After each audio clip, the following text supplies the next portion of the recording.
हुज़ूर मुहद्दिस आज़म पाकिस्तान हज़रत अल्लामा मौलाना मोहम्मद सरदार अहमद साहब रहमतुल्लाह अलैह के उलमा व तलबा के लिए ईमान अफरोज़ मलफूज़ात मैंने इरशादात बातें फरमाया हुआ, कहा हुआ, ये मतलब अर्ज़ करता हूँ कि बयान ठोस करें, जो मसला बयान करें उसका सबूत तहकीकन या इल्ज़ाम आपके पास हो, आप हों और किताबों का मुताला, इधर उधर नहीं भटकना है, कचहरियाँ नहीं लगानी, आप हों और किताबों का मुताला। कि इल्म जितना हासिल करेंगे तो ज़ाहिर है कि इतना पक्का होता चला जाएगा, वो बढ़ता चला जाएगा।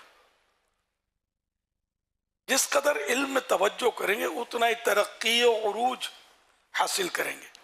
आप दीन के मुबल्लिग और तर्जमान हैं, आपका किरदार बेदाग होना चाहिए। सफ़ेद चादर पर दूर से छोटी सी भी छोटा सा धब्बा भी नजर आ जाएगा तो जो आलिम होता है, मुअज़्ज़ज़ शख्स होता है, तो वो अगर मामूली सी भी गलती करता है लोग उसका तस्करा माइनस तस्करा करते हैं, उसका तनकीद करते हैं, उससे असर बद लेते हैं। यूँ मतलब है कि आलिम की मामूली सी भूल भी बाज़ औक़ात लोगों की बेरारवी का शिकार हो सकती है। जैसे इनको ज़्यादा मुहतात ज़िंदगी गुजारनी है, इधर उधर की हंकनी नहीं है, फजूल बातें नहीं करनी, अड़ावड़ी नहीं करनी, हंगामा आराई नहीं करनी। बहुत कुछ हो रहा होता है माशरे में, लेकिन जो मैं अर्ज़ कर रहा हूँ ये कुछ नहीं करना, तो उम्मत आपके पीछे होगी। कुछ लोग आपके पीछे वाह वाह करते रहें तो आप समझते हैं कि मैं बहुत कामयाब हूँ, ऐसा नहीं होता। जो मैं कहना चाहता हूँ उसको अगर इंशाअल्लाह आप अपनाएंगे ना तो आप देखेंगे कि दीन कितनी तेज़ी से तरक्की करता है और उम्मत कितना मतलब है इससे नफ़ा उठाती है। तो बहरहाल ये कि किरदार बेदाग होना चाहिए, जो बात कही वो दुरुस्त हो, अटकल पच्चू से ना हो, सुनी सुनाई बात नहीं करके भी बात औक़ात वो आदमी फंस जाता है। और हदीस पाक में मुमानत भी मौजूद है कि किसी के झूठा होने के लिए काफ़ी है कि सुनी सुनाई बात आगे बढ़ा दे। तो हमारा तो यही होता है, माइक पर भी बोलते हैं, सोशल मीडिया पे भी बोलते हैं, खाली सुनी हुई बात, तहकीक में नहीं पढ़ते। बात तहकीक की जाती है तो बात कुछ की कुछ होती है, लेकिन किसी की तरफ से कोई बात मनसूब पता चल गई कि उसने ये कहा है तो बड़ा उड़ी धड़ाधड़ी शुरू हो जाते हैं, तो बाद में जो भी निकले निकले। तो इस तरह एक आलिम जो है वो डिग्रेड हो जाता है लोगों की नज़र में। और ये जो मैं रिवायत पढ़ी हो तो सिर्फ आलिम के नहीं, हर मुसलमान के लिए कि सुनी सुनाई बात हम लोग आगे बढ़ा ही रहे होते हैं, इसका माइनस प्लस गौर ही नहीं करते कि किसी की इज्जत खाक में मिल रही है, किसी की आबरू रेजी हो रही है, किसी का ऐब किसी पर ऐब मंसूब हो रहा है तो नहीं उसमें, जो हमने तो देखी ही नहीं की। और जिससे सुनी वो भी बात तो वैसे ही होता है, मतलब चलता फिरता पुरजा। वो कुरान करीम में तो साफ इरशाद भी है वो कि आयत मुबारक है जिसमें मतलब ये कहा गया कि फासिक अगर कोई बात करे तो उसकी तहकीक कर लिया करो। तो कुरानी आयत है, या अय्युहल्लज़ीना आमनू इन जाअकुम फासिकुम बिनबइन फतबय्यनु अन तुसीबू कौमन बिजहालतिन फतुस्बिहू अला मा फअलतुम नादिमीन। आसान तर्जमा है कुरान कंजुल इरफान। ऐ ईमान वालो, अगर कोई फासिक तुम्हारे पास कोई खबर लाए तो तहकीक कर लिया करो कि कहीं किसी कौम को अनजाने में तकलीफ ना दे बैठो, फिर अपने किए पर शर्मिंदा होना पड़े। आप बताइए इस आयत पर कितना अमल है, कहाँ अमल है? तरह तरह की बातें लोग वायरल कर ही रहे होते हैं, जिनमें मतलब लोग दूसरों को एक यानी कि इज्जतें उछाल रहे होते हैं करने वाले। बाज़ औक़ात इनमें ऐसा लगता है कि अहले इल्म भी कहलाने वाले भी मुब्तला नज़र आते हैं। अगर हर फर्ज ऐसा नहीं होता, लेकिन ज़रा आप मैं कहना चाहता हूँ आप समझ रहे, बिल्कुल सोचे समझे बगैर बोल रहे होते। तो ये आपका मनसब नहीं है, आप तो ऐसी बात करें, सही बात है, यानी जिसको बोलते हैं ना कि आधी बात करें, आधी बात करें। जो आपको सुन रहे हैं इनकी ख्वाहिश हो काश मजीद आगे कुछ हजरत फरमाए। वो हजरत इतने सस्ते हैं कि बंदा घड़ी देख रहा है हजरत कब जान छोड़ेंगे, इनकी तो लगाम पड़ती ही नहीं है।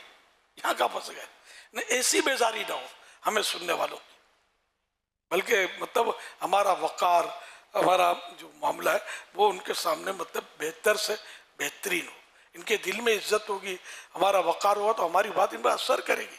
अब हमारी बात से होंगे ही बेजार तो फिर वो क्या असर करेगी बात, आगे आइंदा देखकर तो गली बदल देंगे हमें, फंस जाएंगे, फिर हजरत रोक के खड़े हो जाएंगे। तो ये मैं जनरल समझाने के लिए अर्ज कर रहा हूँ। तो मैं भी अगर कि आलिम नहीं, लेकिन फील्ड तो आप वाला ही है, अब लोगों के साथ साथ मैं भी चल रहा हूँ, यूं मतलब तजर्बे से भी कई बातें सीखने को मिलती हैं इंसान को। मजीद हजरत मौलाना सरदार अहमद साहब रहमतुल्लाह अलैह फरमाते हैं इल्म और उलमा के वक़ार को हमेशा मद्देनजर रखें, कोई ऐसा काम ना करें कि उलमा का वक़ार मजरूह हो। इसकी वजाहत मैं कर चुका आगे। इल्म दीन को दुनिया हासिल करने का जरिया हरगिज ना बनाए, अगर बनाया तो नुकसान उठाएंगे। वजाहत की जरूरत शायद नहीं है। यहाँ तनख्वाह ज्यादा तो इधर भागे, उधर तनख्वाह ज्यादा उधर लुढ़क गए, ये भी हो रहा होता है। तो अस्तग़फिरुल्लाह। हुज़ूर मुहद्दिस आज़म पाकिस्तान जिनके मलफूजात अर्ज कर रहा हूँ मैं, कुर्बान इनकी शान पर। कहीं आपने वाज फरमाया, कहीं दूर दराज जाकर वाज हुआ था रात को, फिर जब पलटे तो वो जिन्होंने आपको दावत दी थी वाज के लिए खिदमत नहीं की, कोई नजराना वगैरह पेश नहीं किया, तो जो साथ थे वो थोड़ा बरंगेख्ता हुए, मुश्तइल हुए, कैसे लोग हैं, कोई खिदमत नहीं की आपकी इन लोगों ने। तो मुहद्दिस आज़म रहमतुल्लाह अलैह ने फरमाया अच्छे लोग हैं, बुरे लोग नहीं हैं, जो काम हमारा था इन्होंने बेचारों ने लाइटिंग की, इतना खर्चा किया, माइक लगाया, लोग जमा किया, हमने किया कि हमने तो खाली बोला है, तो ये काम तो हमारा है, मतलब बोलने का, ये इनकी मेहरबानी नहीं है कि इतना एहसान किया कि लोग जमा करके हमको इतना इंतजाम करके दिया और मैंने क्या किया, तो थोड़ा बयान ही तो किया है, इसमें क्या मतलब खिदमत और ना खिदमत और तुम नाराज हो रहे हो, इन पर गुस्सा कर रहे हो। इस तरह का अगर जहन हमारा बन जाए तो बड़े खुश्क लोग हैं यार, पानी को नहीं पूछा, 2 घंटे चीखा में, गला बैठ गया, ये नहीं पूछा हजरत पानी पियेंगे। उधर गया था, उन्होंने तो दूध पेश किया था, वो अच्छे लगते हैं, जो आपको दूध पिलाए वो अच्छे, पानी ना दिखाएं, आपको सब्र करके सब्र का सवाब कमाने का मौका दे, वो बुरे लोग है ना। हमारी ये इस तरह की कैफियत है, तो अल्लाह करे कि हमारी कैफियत तब्दील हो, अल्लाह करे हम दीन के खादिम हैं। और अगर हम ये 2 घंटे चीखे या इस तरह की अब दूध पिलाए और पानी नहीं मिले तो क्या अब सवाब मिलेगा? हम तो करी पैसों के लिए रहे, हमारी खिदमत की जाए, हमारी आवभगत की जाए, हमारे नारे लगाए जाए, खड़े होकर लोग इस्तेकबाल करें। अब कहाँ गुनाह मिलेगा, कहाँ सवाब मिलेगा, फिर इसका अलग हिसाब किताब करना पड़ेगा। लेकिन ये कि हम मतलब अल्लाह के लिए करें तो हम क्यों मत गिला शिकवा करेंगे, इन्होंने हमारी खिदमत नहीं की। तो ये थे मुहद्दिस आज़म पाकिस्तान, अपने किरदार से सिखा कर गए ना हमें, उलमा को ऐसा होना चाहिए ताकि पैसों के पीछे कोई ख्वार हो जाए। उलमा किराम मजीद फरमाते हैं, उलमा किराम हमेशा लिबास उजला और उम्दा व आला पहने, नीज इसकी शरई हैसियत का ख्याल भी रखें, शरई हैसियत का ख्याल रखना चाहिए। जो मुअज़्ज़ज़ीन में मैं जो वज़ात करूँगा, मुअज़्ज़ज़ीन में उलमा व मुअज़्ज़ज़ीन में जो लिबास राइज हो उसी को फॉलो किया जाए। अब उलमा किराम अगर तराश खराश वाले टिप टाप के टेक्निकल शौक कलर के लिबास पहने, ये उम्दा लिबास का तर्जमा ये कर लें तो अवाम फिर उसको हंसने की इजाज़त देनी पड़ेगी, कुछ लक़ब भी देने की इजाज़त देनी नहीं चाहिए, लेकिन शायद ही लगा देंगे। ये बात हमारे अहले इल्म इस पर भी गौर नहीं करते, इस तरह के लिबास भी पहन लेते हैं। उलमा का लिबास जिन्हें मैंने अपना काबिल को देखा, जिनके आपने खाली नाम सुने, मैंने गजाली दौरा, हज़रत मुफ्ती आजम पाकिस्तान मुफ्ती वक़ारुद्दीन साहब रहमतुल्लाह अलैह, और पता नहीं कितने उलमा की ज़ियारत की, और इनमें कई एक की सोबतों में कुछ न कुछ वक्त गुजारने की सादत पाई। मैंने किसी को भी टिप टाप के लिबास में नहीं देखा, मैं सही बोलता हूँ। सबके लिबास सादे, या तो सफ़ेद, ज़्यादातर सफ़ेद, या फिर ये कि अगर कोई एकदम डार्क कम, मतलब हाँ कभी जुब्बा शरीफ पहना, शेरवानी पहनी, तो वो वाइट नहीं होते, वो मतलब वाइट में वो आम चलते भी नहीं है। तो इस तरह मतलब मैंने हमेशा सादा देखा। दूसरा ये, इनको कुर्सी टेबलों पर मुझे देखना याद नहीं है। जिस तरह हम लोग कुर्सी टेबल के बगैर नहीं गुजारा ना, और ज़मीन पर बैठे बहुत सौ को हो सकता है, या बाज़ों को यूँ होता होगा कि यार कुर्सी होती तो अच्छा था, आदत पड़ गई ना। तो ये हजरात फतवा नवीसी करते देखा इनको, घंटों बैठते, तदरीस फरमाते, गुफ्तगू फरमाते, तब ज़मीन पर बैठकर, मदारिस में ज़मीन पर बैठकर ही तदरीस, तलबा भी ज़मीन पर। लेकिन अब कंप्यूटर ने भी हमको बुलंदी बख्शी है, शायद इस वजह से भी कि उसमें मुवाफ़क़त बदन की ज़्यादा रहती है। खैर, तो इस तरह मतलब मैंने अपना वो किया। मैं भले कुर्सी पर बैठा हूँ, अब पछता रहा हूँ, अब नहीं बैठ सकता ज़मीन पर। कुर्सी ने मेरा निज़ाम दरम बरम कर दिया। अगरचे मैंने शरीय मसाइल मालूम करके, डिस्कस करके, मुफ्ती साहब से मालूमात करके, डॉक्टर की भी मुफ्ती साहब से बात हुई, इसके बाद ही मैंने कुर्सी पर बैठकर नमाज शुरू की, इजाज़त मिली तो। लेकिन अब यह कि कुर्सी पर बैठकर मुझे यूँ लगता है कि मैं शायद आजमाइश पे, शायद नहीं यकीनन आजमाइश पे पड़ी हूँ, ज़मीन पर बैठ नहीं सकता। कोई पकड़ के बिठा दे, बाज़ वक़्त कोशिश की, तो आखिरी बार जो हुआ ना, जब मुझे पीछे से साहिबा ने उठाया ना, मुझे कमर में ऐसा झटके सा महसूस हुआ, मेरा कहीं मेरा मन का हट ना जाए, रिस्क। मैं डर गया, इसके बाद भी नहीं बैठा ज़मीन पर। मैंने कहा ये रिस्क कि वो अपने उलमा और थे, मैंने कहा चलो एहतरामन मैं इनके साथ बैठ जाता हूँ, मगर मैंने आप वो एहतराम करूँ, करना चाहिए, एहतराम दिल में हो। अब बदन एहतराम की इजाज़त नहीं देता, करूँ क्या? इसको कुछ हो गया तो फिर आजमाइश ज़्यादा बढ़ जाएगी ना। इस तो यूँ मतलब यानी कि मेरी हालत हो गई कुर्सियों पर बैठ बैठ कर। इसलिए आपको तो यही मशवरा, आप तो मुझे तो जवानी नज़र आ रहे हैं, आपको यही मशवरा, कुर्सी पे जितने, चलो जहाँ बैठने की ज़रूरत है बैठना पड़ता है, ठीक है, आप ज़मीन पर बैठना छोड़ना नहीं। कुर्सी टेबल पर खाना ना खाएं, कि वैसे भी कहाँ कौन सी सुन्नत है टेबल कुर्सी पर खाना। डाइनिंग टेबल घर घर घुस गए, चम्मच बच्चे के क्या, बच्चे के बाप के भी हाथ में चम्मच होता है, चम्मच से खा रहे। यार आपको देखकर लोग ये समझेंगे चम्मच से खाना सुन्नत है, हालांकि सुन्नत नहीं है। चम्मच से खाना, 3 उंगलियों से निवाला, ये सुन्नत अंबिया। 5 उंगलियों से खाना गंवारों का, आराब का तरीका। तो हदीस आपने पढ़ी होती है, मेरा उस नज़र ने। तो यूँ मतलब अपने आप को मतलब सुन्नत के सांचे में डाले। इसी तरह लिबास जो अर्ज किया, तो उस लिबास हो सुन्नत के मुताबिक। अब बाज़ों का तो अवाम सुन्नत समझ सुनते हैं, जज्बे के साथ वो सुन्नत के मुताबिक लिबास पहनने की कोशिश करते हैं। लेकिन हमारे तबके के एक तादाद है कि जिनके घुटने तक कुर्ता होता है। अब बहार शरीफ में तो ये लिखा है कि आधी पिंडली तक सुन्नत है, लंबाई कुर्ते की आधी पिंडली तक।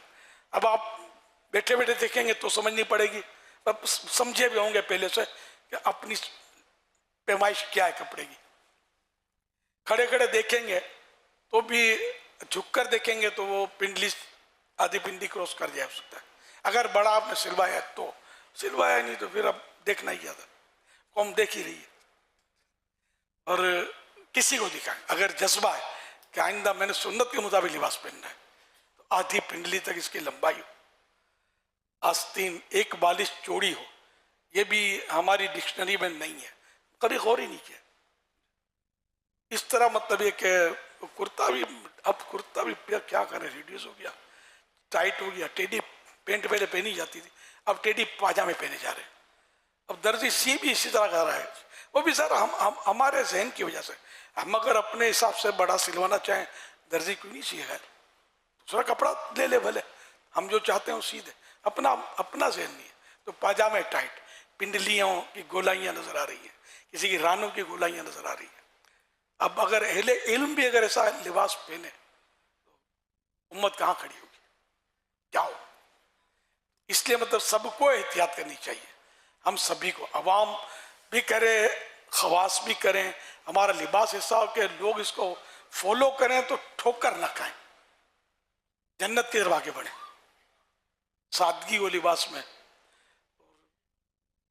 तराज खराज फिर खूबसूरत टोपियां पहनी जा रही हैं। मैं तो जवाज और अदम जवाज की बात नहीं कर रहा, लेकिन उलमा का वक़ार इमामे से है।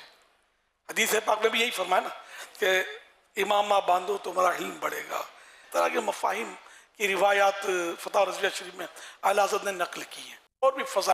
तो ये आलिम बगैर इमामे के हो, ये थोड़ा ठीक है, ज़रूरतन उतारता है, घर में आदमी उतारता है ज़रूरत, वो एक अलग सूरत है। लेकिन ये कि जब कम से कम आम हालात में जिस तरह मतलब इमाम शरीफ हर वक्त सर पे होना चाहिए, ये आलिम का ताज है, ताज अहले अरब। हाँ, इमाम में अहले अरब के ताज हैं, ये उतारेंगे तो अपनी इज्जत उतार देंगे, ये भी हदीस पाक है। और वाकई अब इमामा नहीं है, अब कंदूरा बांधते हैं, काली डोरियाँ बांधते हैं, और तरह तरह के इनके मलबूसात होते हैं। इमामा शरीफ शाज़ो नादिर पहनते हैं, शाज़ो नादिर पहनते हैं। मैंने जब अल्हम्दुलिल्लाह बगदाद शरीफ के सफ़र की शहादत हासिल की थी, काफ़ी साल हो गए, मेरा कोई सिक्योरिटी इशू भी नहीं था उन दिनों, पता नहीं कितने साल हो गए।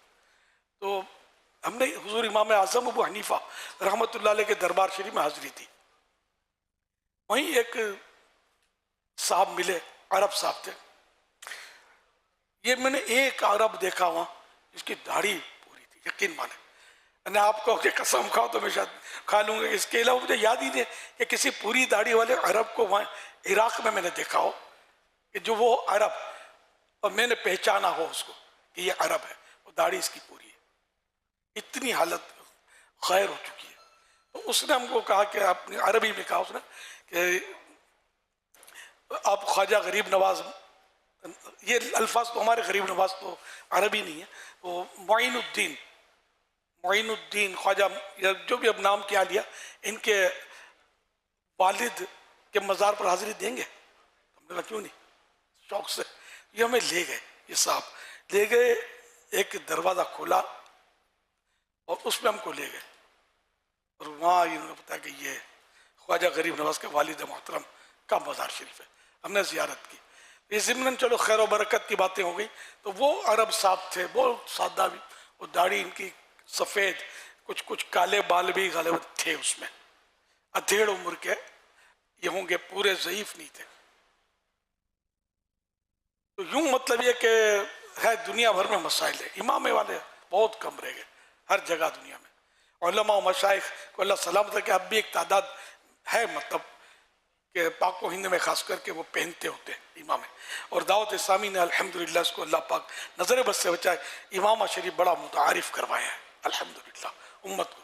और लाखों के सरों पर, तो लाखों के घरों में तो इमाम पहुँचा दिए। तो जब घर में तो कभी कभी सर में भी आ ही जाते होंगे। तो ये भी मेरी दरख्वास्त पेश नज़र रखिएगा, अल्लाह आपको सलामत रखे। उम्दा जूता इस्तेमाल करें, दुनियादारों की निगाह आलिम के जूतों पर रहे। ये है तो बड़ा खूबसूरत कौल, लेकिन ये इस पर भी देखना होगा कि जो आप उम्दा जूता जिसको आप समझते हैं ये फैशन वाला या फुसाक की वजह तो नहीं बन गया, ये सब देखना पड़ेगा। तो यानी कि ये बहुत प्यारी हिकमत है इसमें कि जूते पर नजर, अब जूते पर नजर रहेगी तो तनकीद भी तो कर सकते हैं, मौलाना को बड़ा माल पड़ गया यार। तो ये मौका, महल, हालात देख कर ही, मतलब वो राजे मर्जी अकवाल भी तो बात होते हैं ना। वैसे है बड़ा मजे का ये कि अवाम की नजर जूते पर आलिम के, ये मेरी जगह ये है, इनके कदमों में रहूंगा तो मेरी बेड़ी पार होगी वरना डूब जाऊंगा। और ये हकीकत है, उलमा के लड़ लगे रहेंगे, बेड़ा पार हो जाएगा इंशाअल्लाह। नमाजियों से अखलाक से पेश आए, ये गलबन खुसूसी इमाम, इसमें उलमा आम तौर पर इमाम भी होते हैं, तो जो सुन्नी धोखे में उनकी इस्लाह जारी रखें हिकमत अमली के साथ, मौके की मुनासबत से और मौइज़ा हसना के साथ। बाज़ औक़ात इमाम तो नहीं होते, लेकिन ज़ाहिर है कि हम किसी न किसी मस्जिद में इमाम के पीछे नमाज की भी सआदत हासिल करते ही हैं, जी और मुक़्तदी इस बात को जानते हैं कि हम मतलब कि हमारा जो भी एक मकाम है या दरस निज़ामी या फ़ारिग़ तहसील आलिम वग़ैरह, तो जो आपने भी मदनी फूल इरशाद फरमाया, इसके पेश नज़र ऐसा लगता है कि इन्हें हर एक को अगर ये भी नमाज के बाद वहाँ रुकेंगे और मुक़्तदियों को दस्तयाब रहेंगे और एक जो अंदाज़ आपने फरमाया ये रखेंगे, तो इंशाअल्लाह उम्मीद है कि जो आप फरमाना चाहते हैं इसके फ़वाइद हासिल हो सकेंगे। तो इमाम होना भी ज़रूरी नहीं है, मस्जिद में तो जमात के साथ नमाज हमें अदा करनी है, तो वहाँ ये हम अपना अंदाज़ इख्तियार कर सकते हैं। क्या फरमाते हैं? सारे का मतलब ये कि हर मुसलमान को चाहिए कोशिश करे, फिर आप अहले इल्म में, तो अहले इल्म मुतारिफ होता है बाज़ वक़्त, लेकिन मैं आपको मतलब शायद बताना चाहिए, नहीं बताना चाहिए, मैं जैसे कि इमाम नहीं था जिन दिनों और नमाज पढ़ता था मौलाना मुस्लिउद्दीन साहब रहमतुल्लाह अलैह के यहाँ मुस्लिउद्दीन गार्डन में 12 नमाज़ें पढ़ी हमने।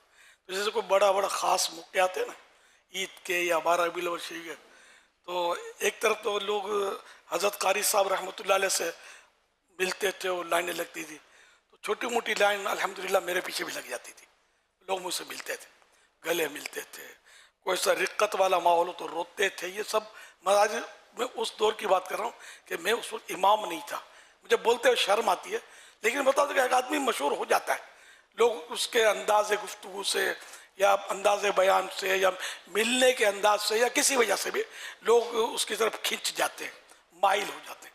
तो ऐसा होना चाहिए हमें कि लोग हमसे माइल होंगे तो हमारे आगे फिर बड़ी पीठें मजबूत हैं हमारे आला हज़रत से, कि आला हज़रत का चाहने वाला यूं है तो आला हज़रत कैसे होंगे। ये लोग हमें देखकर कोई बोलेगा अब ये ऐसा है तो पता नहीं आगे क्या होगा, अल्लाह ना करे। हमें मतलब अपने बड़ों की भी मतलब यानी कि नामवरी के लिए और इज्जत के लिए सबब बनना चाहिए, ना कि लोगों के वसवसों के लिए सबब बनना चाहिए। मिलनसार बन जाए, कज बहसी बेफ मौका मतलब बोल बोल किए जाना, वो मतलब बाज़ औक़ात आदमी को फंसा देता है।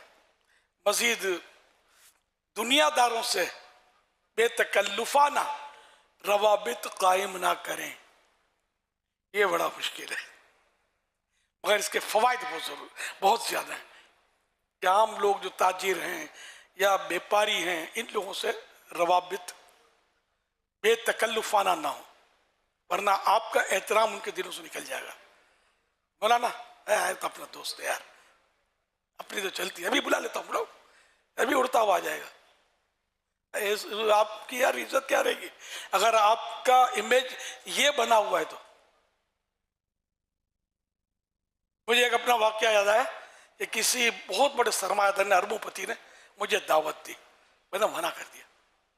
जिसने जो नुमाइंदा था ना, उसने बोला यार तो हैरान हो गया, और उसने एक बहुत बड़े आलिम का नाम लिया, बड़ी शख्सियत का। खैर वो उसने गलत किया, लेकिन नाम लिया उसने उसको।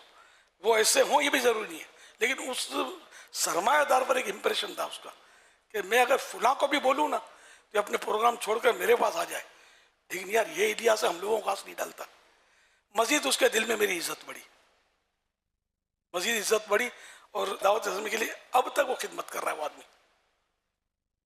इसलिए मतलब इसमें मैंने आपको बहुत कुछ समझा दिया। हम माल वाले नहीं, हम मौला वाले। मालदार हमें तलब करे, हम भागते हुए चले जाएं, इज्जत नहीं है। फकीर वो अच्छा जिसके दर पर बादशाह है, जिसके दर पर बादशाह है, और बादशाह वो अच्छा जो फकीर के दर पर जाए। ये ख्याल रखिएगा, ये किसी का कौल है इस तरह का, बहुत मैंने प्यारा कौल है। तो फकीर जो होता है, आलिम दीन है या कोई नेक आदमी है, वो मतलब उसको बेनियाज रहना चाहिए, इस तरह के दुनियादारों से, वरना ये बेच के खा जाएंगे, डकार भी नहीं लेंगे। मजीद एक बहुत प्यारा मदनी फूल दिया कि हदीस पाक की 380 कुतुब हैं, 380 बुक्स हैं हदीस पाक की। आजकल सारी कुतुब अहादीस मिलती भी नहीं, लिहाजा जब कभी तुमसे कोई किसी हदीस के बारे में सवाल करे तो ये मत कहो कि ये हदीस किसी किताब में नहीं, बल्कि यूं कहो कि ये हदीस मेरे इल्म में नहीं है, अब मैंने नहीं पढ़ी। ये भी उनके लिए जिनके हाफजे जो है बहुत मजबूत हो। अब यहाँ तो एक किताब पढ़ो पूरी, तो एक वरक याद नहीं रहता अपने को, हम बोलेंगे किसी हदीस में नहीं है। तो 380 पढ़ भी ली तो क्या हुआ, याद कितना रहेगा? 80 हदीसें याद नहीं है हमको, ये समझते हैं हम हमारे आपसे कैसे। तो इसलिए एकदम छूट से कह देना कि किसी हदीस में नहीं है, ये जुर्रत है बहुत बड़ी, नहीं कहना चाहिए। कुरान और हदीस और कुतुब दीनी के बारे में ये नहीं कहना चाहिए कि वहां पढ़ी है, बल्कि यूं कहना चाहिए कि वहां रखी है। इसका भी यानी किताब का एहतराम। यानी एक बार मैंने एक मंजर देखा था, वो अभी तक मैं भूलता नहीं। एक थे, नाम उनका अब भी हयात ही होंगे, तो वो हदीस पाक का दर्स भी देते थे मस्जिद वगैरह में, और मुदर्रिस भी, शेखुल हदीस भी जो बोलो, मुफ्ती भी। तो ये पता नहीं क्या उनका किस ख्याल में थे कि इन्होंने वो हदीस पाक की किताब जो उनके हाथ में थी ना, यूं टेबल पे यूं छोड़ दी, ठक से वो टेबल पे तशरीफ ले आई। वो आज तक मंजर भूलता नहीं, मुझे मजा नहीं आता है ये क्या हो गया। और इसमें आप समझ जाए हदीस की किताब इस तरह यूं, जैसे हमने पत्थर फेंक दिया कोई, माज़अल्लाह, तो बादब बानसीब, बेअदब बेनसीब, बेजरूरत बाजार ना जाएं और ना किसी दुकान पर बैठे। होटलिंग का मना नहीं किया इसमें, ये तावील बन सकती है, होटलिंग का थोड़ी मना किया है। इज्जत तो मतलब दुकान पे खराब होती है, होटल में भले ना गाने बज रहे हैं, हम थोड़ी सुनते हैं। तो बहरहाल इस तरह की जगहों से हमें बचना है कि जहां मतलब हमारी इज्जत खराब हो और लोगों पर हमारा असर खराब पड़े। होटल में भी आदमी सख्त मजबूर हो वो एक अलग सूरत है, लेकिन बहरहाल ये कि होटलिंग जो शौकिया हमारे की जाती है, ये इसमें अहले इल्म का काम नहीं है। दीन की खिदमत दीन के लिए करें, लालच ना करें। एक जगह से खिदमत कम होगी तो दूसरी जगह से कसर पूरी हो जाएगी। प्यारे आका सल्लल्लाहु तआला अलैहि वसल्लम का इतना जिक्र करें कि लोग आपको दीवाना तस्वुर करें, इसमें मजा आया ना। तो फिर वो किसी ने कहा है ना, उनकी याद में रहता हूं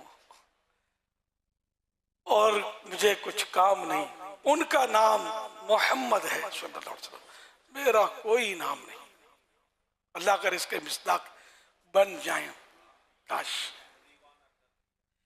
दीवाना कर दिया है, दीवाना हो गया हूं, देखा है मैंने ऐसा जलवा तेरी गली में, जलवा तेरी गली में, दीवानगी पे मेरी हंसते हैं अक्ल वाले, रास्ता तेरी गली का पूछा तेरी गली में, पूछा तेरी गली में किस चीज की कमी है, मौला तेरी गली में, दुनिया तेरी गली में, उक़बा तेरी गली में। अमजद को आज तक हम अदना समझ रहे थे, लेकिन मकाम इसका पाया तेरी गली में। सल्लु अलल हबीब सल्लल्लाहु अलैहि मुहम्मद। सुन्नी बमंजिला एक चराग के है, जितने सुन्नियों का इज्तिमा होगा उतने चराग ज्यादा होंगे, और उनकी रोशनी और खैर व बरकत आम होगी। इस पर तो तबसरे की हाजत नहीं है। थोड़े चराग हो तो हमसे तो बोला भी नहीं जाता।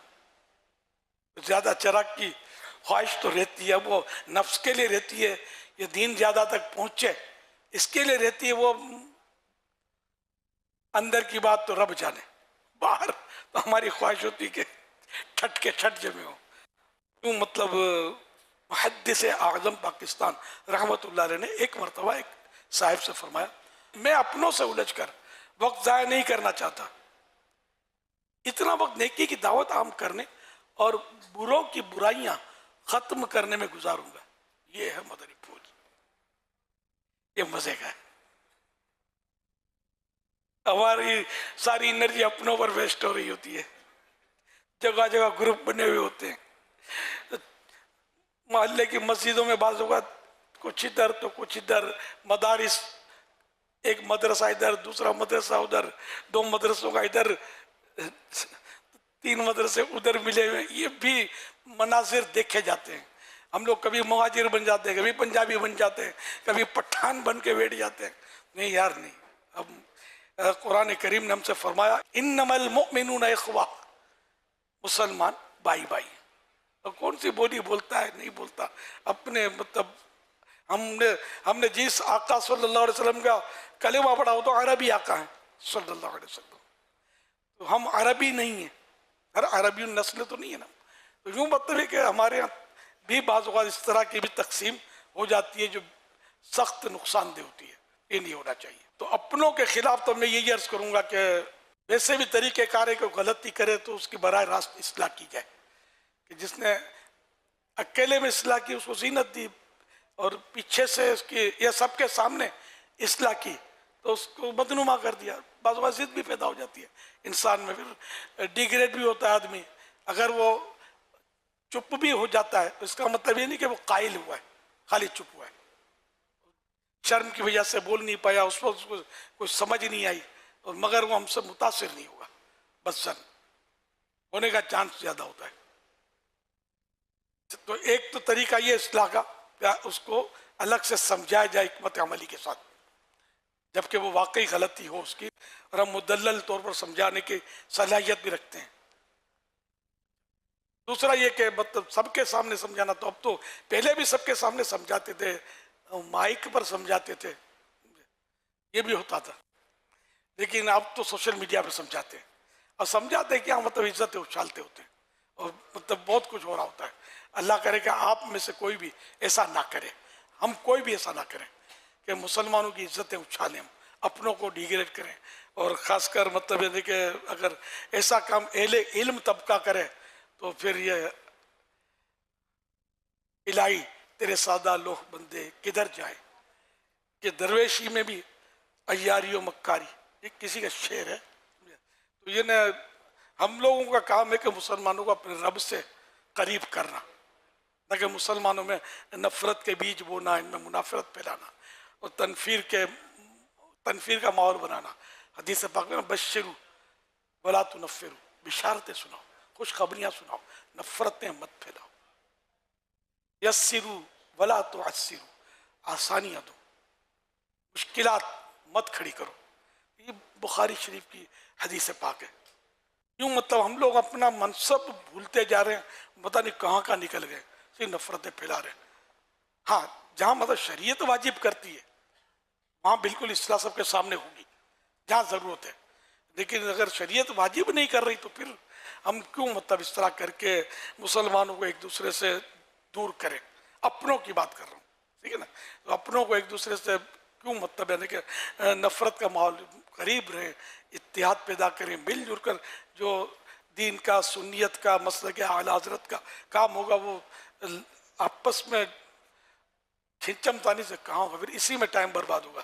तो हुज़ूर मुहद्दिस आज़म पाकिस्तान रहमतुल्लाह अलैह ने कितनी प्यारी बात इरशाद फरमा दी, अपनों से उलझ कर वक्त ज़ाया नहीं करना चाहता, इतना वक्त नेकी की दावत आम करने और बुराइयां खत्म करने में गुजारूंगा। बेहतरीन मदनी फूल है, बहुत कीमती मदनी फूल है। आखिरी अय्याम में मोहम्मद मासूम शाह नूरी रहमतुल्लाह अलैह से फरमाया, शाह साहब मेरी दो बातों के गवाह रहिएगा। एक ये कि मैं हुजूर गौस पाक रज़ी अल्लाह अन्हु का मुरीद और गुलाम हूँ। दूसरा ये कि इस फकीर ने उम्र भर किसी बेदीन से मुसाफहा नहीं किया। बहुत मतलब मजबूत इस तरह के उलमा भी मैंने सुने हैं और एक से मुलाकात भी की है, उन्होंने भी ये फरमाया था कभी नहीं, मैंने कभी किसी साथ नहीं मिला। इसमें शाहुल बरक़ात रहमतुल्लाह अलैह आला हज़रत के खलीफा लाहौर वाले ये भी शामिल है। तो ये बस इन्हीं का हिस्सा था। हम लोग तो फरमाते हैं दुनिया का मालो दौलत खाक यानी मिट्टी से पैदा हुआ है और इल्म दीन की दौलत सीना मुस्तफ़ा सल्लल्लाहु अलैहि वसल्लम से। उस दौलत से बेहतर दौलत कौन सी हो सकती है जो सीना मुस्तफ़ा सल्लल्लाहु अलैहि वसल्लम से पैदा हो। तो ये इल्म दीन की दौलत ये सबसे अहम दौलत है, इससे बड़ी दौलत कोई नहीं। एक बात याद रखो, जहां कहीं भी तुम में से कोई खतीब, इमाम या मुदर्रिस हो, अगर खुदा न खास्ता आपके मुक्तदी सुन्नियों में आपकी वजह से पार्टीबाजी, इफ्तिराक और इंतिशार की सूरत बन जाए और अहले सुन्नत में बाहमी फसाद का खतरा पैदा होने का इम्कान हो, तो फौरन वहां से अपनी जिम्मेदारी तर्क कर दो और ये कहो पाए माँ रंग नेस्त मुल्क के खुदा तंग नेस्त। यानी हमारे पांव तंग नहीं है और ना खुदा की सल्तनत तंग है। यानी मतलब मुसलमान में फसाद होता तो रिजाइन कर दो, मुसल्ला छोड़ दो। जबकि अकीदे का कोई ऐसा इशू ना हो कि मतलब वो इमाम है, जैसे दो इमाम में हो जाता है कि वो भी है पक्का ही मसले के आला ताला सुन्नी पक्का और आप भी अल्हम्दुलिल्लाह वही हैं, तो अब ऐसी सूरत में लोग उनको पसंद कर रहे हैं, आपस में लड़ाई झगड़े आपके साथ, फिर आप भी चढ़ जाए, छोटे बाप के बन जाए, ये मुहावरा है ना। तो यूं मतलब कि मस्जिद तो आपके पास ही रहेगी अल्हम्दुलिल्लाह, कोई उसमें तो कोई मसला नहीं होगा, लेकिन आपकी अना को फना करना पड़ेगा इसमें अगर है तो, वरना ईसार भले आप बरसरे हक हो उस वक्त, लेकिन अगर आप हट जाएंगे तो इंशाअल्लाह सुन्नियों में इंतशार, सुन्नी बचेंगे। इमाम हसन मुजतबा नवाज रसूल याद आ गए मुझे, अल्लाह इनके सदके हमारी आइंदा नस्लों की भी ईमान की हिफाजत करे और मगफिरत फरमाए। ये जो क्या ये हक पर नहीं थे, कंप्रोमाइज़ किया था ना इन्होंने, और सैयदना अमीर मुआविया रज़ियल्लाहु अन्हु के हक में दस्तबरदार हुए थे ना इन्होंने, हालांकि बिल्कुल, तो इनका नाम तो और रोशन हुआ ना अल्हम्दुलिल्लाह। बिल्कुल ये 100% बरसरे हक थे, ये भी है ना, नवासे रसूल थे।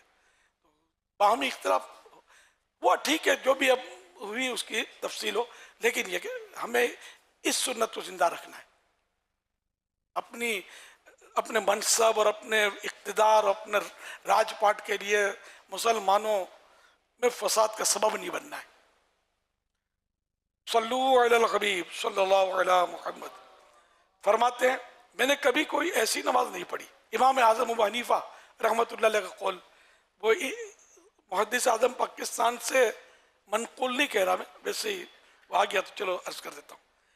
मैंने कभी कोई ऐसी नमाज नहीं पढ़ी जिसमें अपने उस्ताद हम्माद और अपने वालिद और हर ऐसे शख्स के लिए जिससे मैंने कोई इल्म सीखा या जिसको मैंने सिखाया दुआ ना की हो। तो अपने वालिदैन के लिए, अपने असातिज़ाए किराम के लिए, अपने तलबाए किराम के लिए, और जिससे कोई एक मसला भी सीख लिया है ना, तो उसके लिए दुआ से गफलत ना करे। इमाम आज़म कैसा फर्क, कोई नमाज ऐसी नहीं, अल्लाह। तो इसके जामे जुमले बन सकते हैं कि आदमी इस तरह दुआ कर ले कि या अल्लाह पाक मेरे माँ बाप, मेरे असातिज़ाए किराम और जिनसे भी मैंने इल्म दीन हासिल किया या जिनको इल्म दीन मैंने सिखाया, इन सब की बेहिसाब मग़फ़िरत फरमा दे। इस तरह का कोई जुमला अगर बनाकर दुआ में बंदा शामिल करता रहे तो ज़बान पे आ जाएगा और इमाम आज़म अबू हनीफा की अदा भी हो जाएंगी। सल्लु अलल हबीब सल्लल्लाहु अलैहि मुहम्मद। या अल्लाह पाक मेरे माँ बाप की, मेरे उस्तादों की और जिनसे मैंने इल्म हासिल किया या जिनको मैंने इल्म सिखाया, सबकी बेहिसाब मग़फ़िरत कर दे। अल्लाहुम्मा आमीन बिजाहि खातमिन नबिय्यीन सल्लल्लाहु तआला अलैहि वसल्लम। सल्लू अलल हबीब सल्लल्लाहु अलैहि